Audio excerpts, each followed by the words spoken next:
pas grand-chose, malheureusement.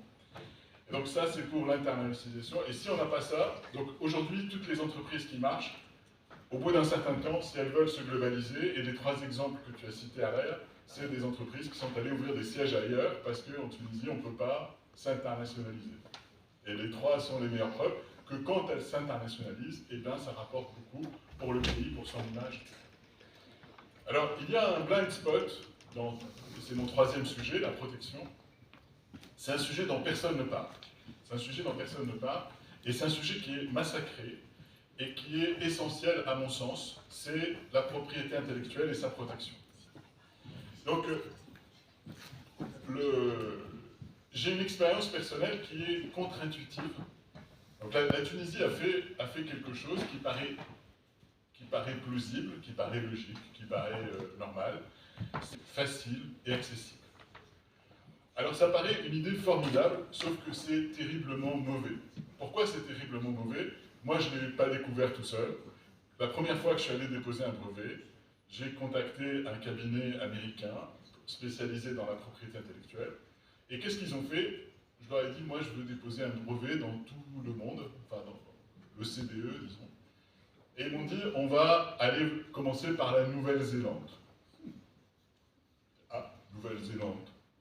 Pourquoi donc la Nouvelle-Zélande? Franchement, notre marché cible, Union européenne, États-Unis, Canada, nous sommes présents, nous, à Singapour, à Hong Kong. Le dernier pays, Nouvelle-Zélande, d'abord, quand vous arrivez en Australie, c'est 4 ou 5 heures au-delà d'Australie. Et pour arriver en Australie, il faut déjà être courageux. Donc la Nouvelle-Zélande n'était pas dans nos plans. Eh bien, l'explication était très simple, c'est de dire la Nouvelle-Zélande est le pays le plus exigeant en termes de dépôt de brevets. Et comme c'est le pays le plus exigeant, alors quand on prépare ce filing pour la Nouvelle-Zélande, on est prêt pour tous les autres pays. Et du coup, les Néo-Zélandais, ils ont eu l'intelligence de faire un système qui n'est contre-intuitif, puisqu'ils ont fait une barrière très haute, mais cette barrière très très haute, elle fait en sorte que leurs entreprises peuvent aller filer partout sans coût supplémentaire. Ce qui se passe, c'est que la Nouvelle-Zélande a des experts chez eux, néo-zélandais, en bas de la rue, qui connaissent toutes les procédures de brevet du monde, qui sont à l'aise dans toutes les subtilités de la recherche d'antériorité, de comment on présente une idée, etc. Et à contrario, à l'autre bout, il y a nous, où personne ne sait comment ça marche. Donc on n'a pas, nos institutions n'ont pas le savoir-faire, et nos avocats experts n'ont pas non plus le savoir-faire, puisqu'il suffit de remplir 2 formulaires et déposer, et c'est terminé. Donc, si on veut, donc une fois que l'on a inclus beaucoup de gens pour avoir plus de chances de faire des licornes, une fois que l'on a surmonté l'obstacle du contrôle d'échange pour pouvoir s'internationaliser, eh ben, ça ne sert à rien de s'être internationalisé si l'idée peut être piquée par quelqu'un d'autre, si on peut nous copier, parce que du coup ça perd la valeur, et la licorne, il faut l'oublier. Et donc, pour pouvoir faire en sorte qu'il y ait des licornes, il faut, à early stage, protéger l'idée. Parce que je pense que vous savez tous que 1 an après la première commercialisation, c'est terminé. 1 an après la première commercialisation, même toute petite, on ne peut plus protéger une idée. Et sans compter qu'il faut prendre des précautions, je ne vais pas passer dessus, sur des NDA quand on présente à des clients, etc. Mais oublions ça. En tout cas, l'idée qu'il faut retenir, c'est que quand l'idée commence à marcher, la déposer, c'est trop tard. La déposer, c'est trop tard. Donc, il faut que dès la création d'entreprise, dès les premières idées, on puisse déposer, et on puisse déposer partout. Parce que si on protège l'idée qu'en Tunisie, eh ben, l'entreprise ne sera jamais globale, puisque les autres vont pouvoir copier. Et pour protéger, il faut que notre système de dépôt de brevets soit upgradé de manière absolument fondamentale. Donc mon invitation, et je vais terminer là, c'est de collaborer, puisque vous voulez faire des licornes. La condition nécessaire, mais pas suffisante, pour faire des licornes, c'est de protéger leurs idées. Et si on ne commence pas par là, tout ce qu'on va faire, ça sera de l'argent jeté par les fenêtres. Je vous remercie. On peut peut-être passer au niveau de la Commission européenne. Donc maintenant, je pense que aussi il est temps d'aborder le sujet du financement et de capital investissement dans ce monde des startups et dans ce monde d'innovation qui est plus que nécessaire. Donc je vais laisser la parole à Monsieur Hamza Frat, qui est membre du Collège des startups et président de l'Association tunisienne des investisseurs en capital et directeur général de ULGFS, qui lui aussi a baigné énormément dans le monde des startups et je pense qu'il connaît beaucoup des startups. Bienvenue. Je vais intervenir en français, comme ça, c'est... alors, j'ai deux petites remarques avant de commencer. La première, c'est toujours difficile de parler après deux de mes mentors.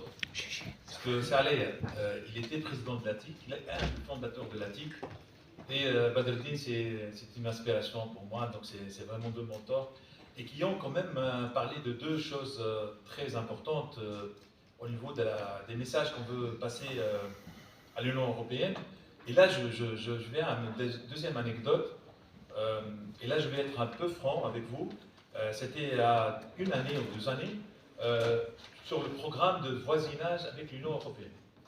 J'étais invité dans une réunion avec vos peers, vos confrères à l'Union européenne, et je découvre avec beaucoup d'amertume que les thématiques qui vont être traitées au niveau du financement, au niveau de l'Union européenne avec la Tunisie, c'était la microfinance et le crowdfunding.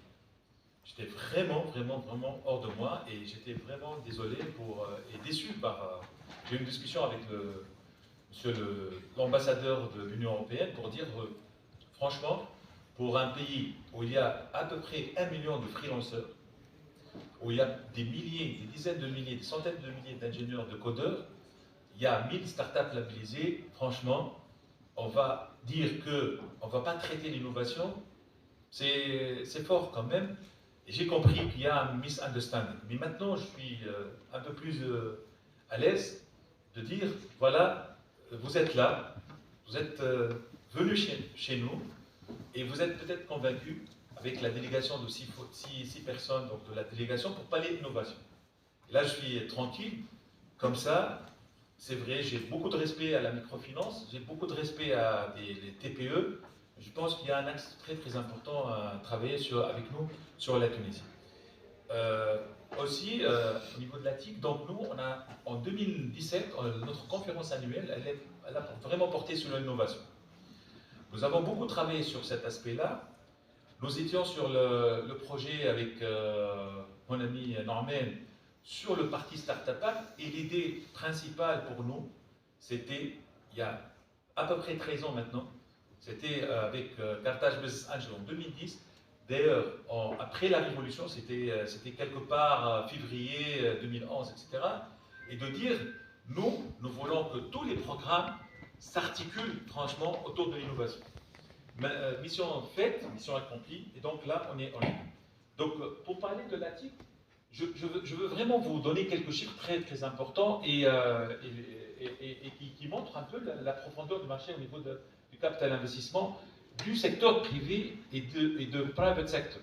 C'est-à-dire que ça, c'est de l'argent. C'est vrai, quelque part, il vient des institutions financières, il vient des institutions donc, comme des compagnies d'assurance, etc.